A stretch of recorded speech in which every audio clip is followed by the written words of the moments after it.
is a brilliant idea. Yeah, I think there's a couple of things that we all can do.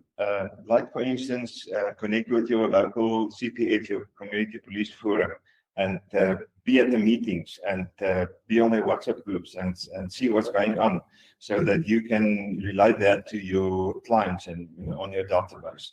There's normally a lot of social groups in your area that you can connect on and be part of and connect with other people.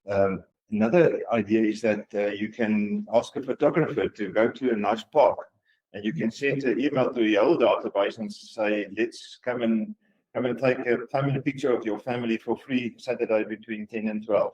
And especially now that it's Christmas, everybody wants a nice Christmas picture. This is a brilliant idea. And then when you sign up for that, you've got their name, you've got their email, you've got their telephone number, everything you need to feed into your database, something like that. So there's a lot of things that you can do to be in your community and active in your community. Yeah, I love it. And remember, if you do something like that, they will never forget you.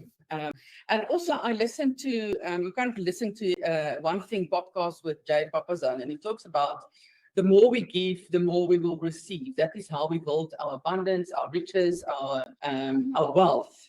It's not just about the money, but it's also about the more you're going to give, the more you're going to receive back. And he talks specifically about choose a community project in your area or start one where you are constantly giving back. You can give back time. If you don't have to give back money, you can give back time to serve that community.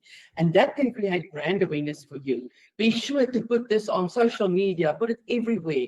Send it out to your database on an email as well. Come and join me. I'm going to be, I'm part of this community event. Come and join me. We are giving back to everybody that is needing our service.